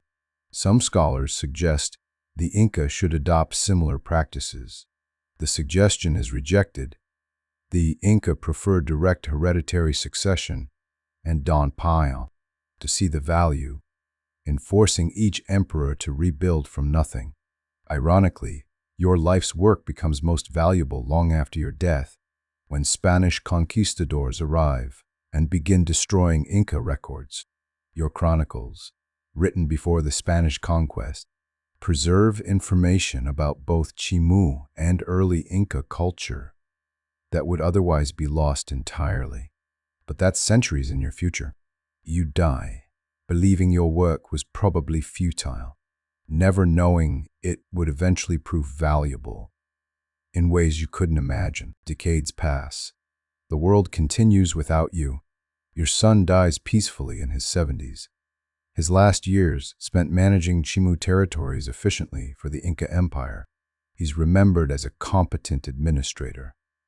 Nothing more. He never tried to reclaim Chimu independence, never organized resistance, never questioned Inca authority. By the standards he chose, successful integration, his life was a triumph. By your standards, it was surrender. Both perspectives are valid. Your grandson rises high in Inca service, eventually governing multiple provinces. His Chimu heritage is barely remembered. He's simply an Inca nobleman, loyal and capable. When Chan Chan comes under his administrative purview, he visits once, curious about his great-grandfather's obsession. He walks through Chudi, reading reports about necessary repairs. The palace city is in poor condition now, nearly 80 years old and unmaintained. He approves minimal funding to stabilize the most damaged sections. Not from cultural preservation, but because the site has tourism potential. Travelers from across the Inca Empire come to see the ancient adobe city, paying fees that support local administration. Split inheritance is mentioned occasionally in Inca academic discussions, usually as a cautionary tale about inefficient succession systems. Scholars note that while it drove Chimu expansion, it also created internal instability that made the empire vulnerable to conquest. The Inca system, hereditary succession with careful grooming of the heir, is held up as superior. Your own life is sometimes cited as an example. The Chimor, who spent more time as Inca provincial governor than as independent king, proof that adaptation is wiser than resistance. Your chronicles are translated into Quechua for wider distribution. The translation loses something. Muchik had specific words for concepts that don't translate cleanly. The bureaucratic efficiency that made you drowning a warrior necessary becomes simply he killed a man in Quechua. The existential terror of split inheritance becomes succession was difficult.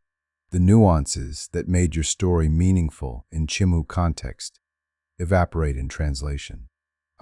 Future readers learn facts but miss the emotional truth. The Inca Empire seems eternal, as Tupac Inca predicted. The road system expands constantly. New provinces are added. The administrative bureaucracy grows more sophisticated. Cusco becomes increasingly magnificent.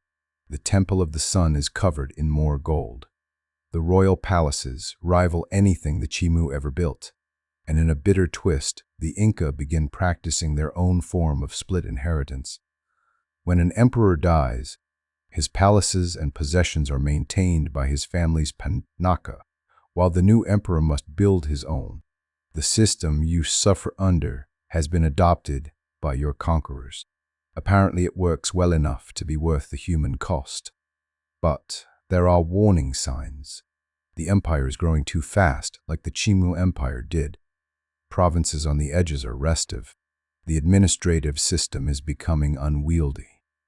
A few scholars warn that empires this large inevitably collapse under their own weight. They're ignored.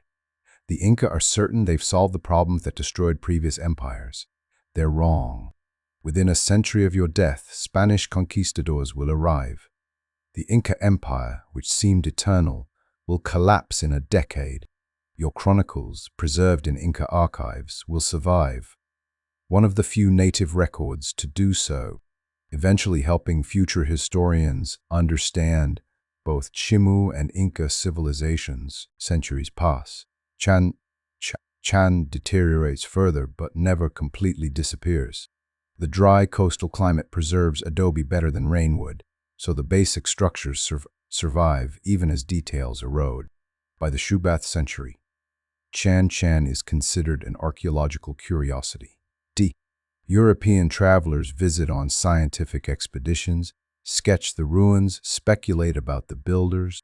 Your chronicles have been translated multiple times, each translation further from your original meaning, but they remain the primary source about Chimu civilization. The Age of Enlightenment brings new interest in pre-Columbian civilizations. European scholars debate whether indigenous Americans were capable of sophisticated culture. Chan becomes evidence in these debates, proof that complex civilizations existed in the Americas before European contact. Your detailed descriptions of split inheritance fascinate economists and political philosophers. They analyze it as a governance system, debating its efficiency without understanding the human cost you lived through. You become a case study in academic papers, your personal suffering abstracted into theoretical discussions. In the Shujoth century, serious archaeological work begins. Archaeologists excavate parts of Chan using techniques that while primitive by modern standards, at least attempt systematic documentation. They discover artifacts, skeletal remains, structural details that confirm your chronicles. One archaeologist writes, "The Chimu chronicler's accounts, once dismissed as exaggerated, prove remarkably accurate." This lends credibility to his descriptions of governance systems, suggesting split inheritance really functioned as he described. Your credibility is validated 300 years after your death. You were telling the truth. It just took centuries for people to believe you.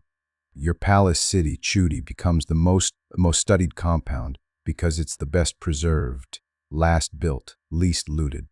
Archaeologists map every room, analyze construction techniques, trace water systems.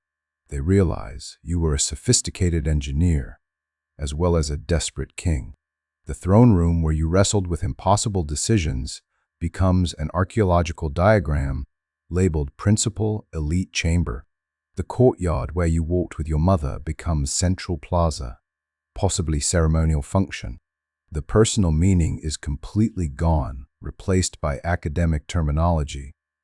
The Ersatz century brings different perspectives. Indigenous rights movements reclaim pre-Columbian civilizations as sources of pride rather than shame.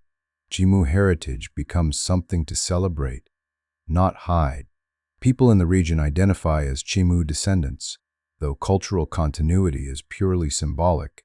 The language is dead, the beliefs are gone, the social systems are extinct. What persists is pride in ancestors who built impressive civilizations before Spanish conquest.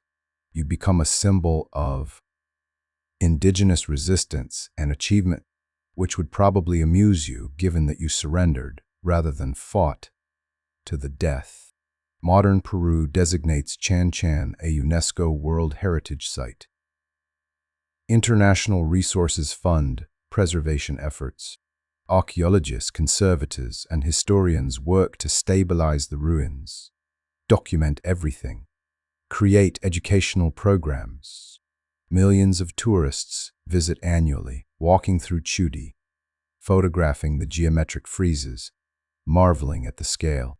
Your desperate attempt to matter, to build something that would outlast you, finally succeeds, but in ways you never imagined and couldn't have wanted. The Ursary Saint Century brings new questions about your life and split inheritance.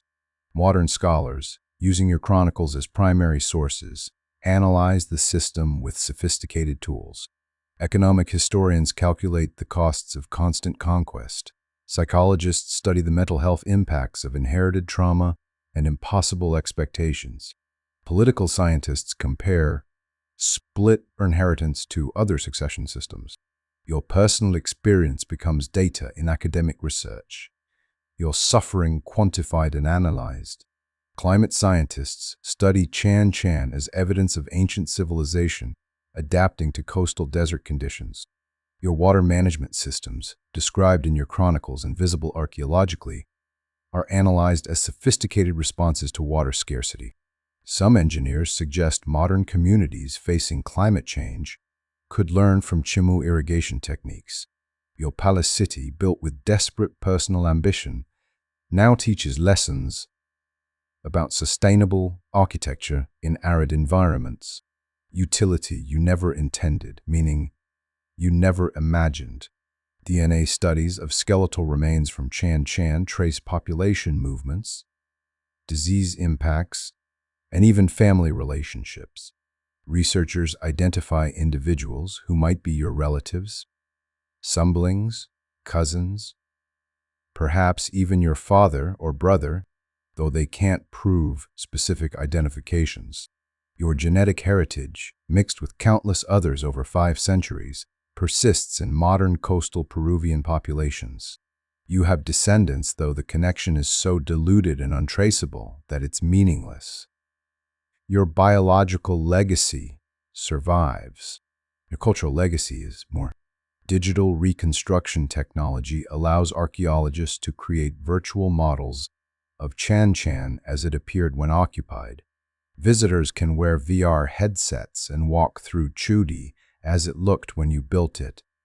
walls intact, friezes brightly painted, courtyards bustling with activity. They can see your throne room furnished, your chambers decorated, your palace city alive. The technology is amazing, but it's also melancholy. The reconstruction is based on physical evidence and your written descriptions, but the emotional reality, the pressure, the fear, the desperate drive that made you build all this can't be reconstructed.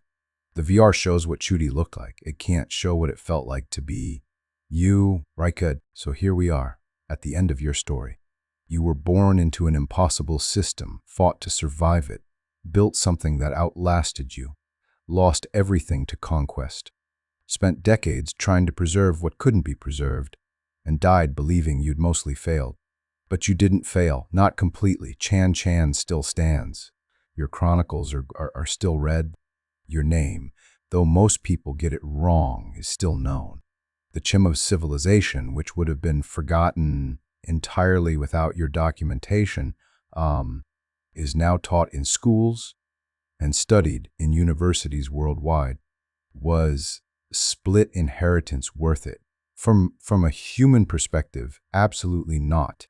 The system destroyed families, created constant warfare, guaranteed each king lived in terror of irrelevance. From a civilizational perspective, maybe, without that driving pressure, would the Chimu have built Chan Chan's magnificent palaces? Would they have developed sophisticated? Would they have conquered enough territory to become the largest empire on the South American coast? Possibly not. Terrible systems sometimes produce impressive results. This doesn't make them good, it just makes history complicated. Your life demonstrates that individuals can matter, but not in ways they control or predict. You wanted to be remembered as a great conqueror king. You're remembered as the last independent Chimor who documented his culture before it disappeared. You wanted your palace city to stand as proof of your worthiness. It stands as evidence of ancient engineering skills and material culture. You wanted your son to preserve Chimu identity. He abandoned it, but his abandonment ensured your family's survival and eventual success in the new system. Outcomes rarely match intent. The modern visitor to Chan Chan walks through Chudi, sees the geometric friezes, the sophisticated water channels, the carefully planned courtyards. They read that each palace city represents one king's reign. Most don't understand the human cost. They see architectural achievement, not existential terror. Maybe that's appropriate. Maybe monuments should outlast the suffering that created them. Maybe beauty can be separated from the pain of its creation. Or maybe we should always remember that impressive structures often have dark foundations. Your chronicles, those desperate documents you wrote by lamplight in Cusco, now exist in multiple languages, analyzed by countless scholars, cited in hundreds of academic works. You achieved immortality, the cold, academic form where you're data rather than person, but immortality nonetheless. Every history of pre-Columbian Peru mentions you. Every archaeological report on Chan Chan references your descriptions. You matter. You're not forgotten. The fear that drove you, the terror of split inheritance that you might build nothing and leave nothing and be forgotten entirely, it was all for nothing. You were always going to matter. You just couldn't know it at the time. So dim the lights, let your breathing slow. You followed one life from privileged youth through impossible kingship, through displacement and loss, through desperate documentation, through death and beyond. 5 centuries of consequences from one desperate man's choice to conquer and build and document. The Chimu Empire is dust. The Inca Empire is dust. The Spanish Empire is dust. But Chan Chan still stands, weathered and eroded but fundamentally intact. And tourists still walk through Chudi, and scholars still read your chronicles. And you still matter. Sleep now. The story is done. Split inheritance forced every Chimu king to build his own city. You built yours, it stands still. That's enough. That has to be enough. Close your eyes. Rest. The palace cities of Chan Chan glow in the coastal moonlight. Monuments to desperation and achievement, and they'll stand long after everyone who reads your story has also turned to dust. That's the real legacy. Not personal immortality, but contribution to the long human project of building and remembering and trying to matter. You did your part, sleep. And so we reach the end of tonight's journey. You've walked beside the last independent Chimor through conquest and kingship, through loss and documentation, through death and legacy. Split inheritance forced every king to build his own city. Some built magnificently, all built desperately. The system is gone, but the palaces remain. Chan Chan still stands in the Peruvian desert, in compounds built by 10 kings, each one trying to matter, each one succeeding in ways they couldn't predict. Rest now. Let the story settle. Tomorrow, when you wake, you'll remember that even impossible systems eventually end. That documentation matters more than we realize, and that sometimes our legacies arrive in forms we never imagined. The Chimu kings sleep in their desert palaces, their desperate monuments now peaceful ruins teaching patient lessons to anyone willing to listen. Good night.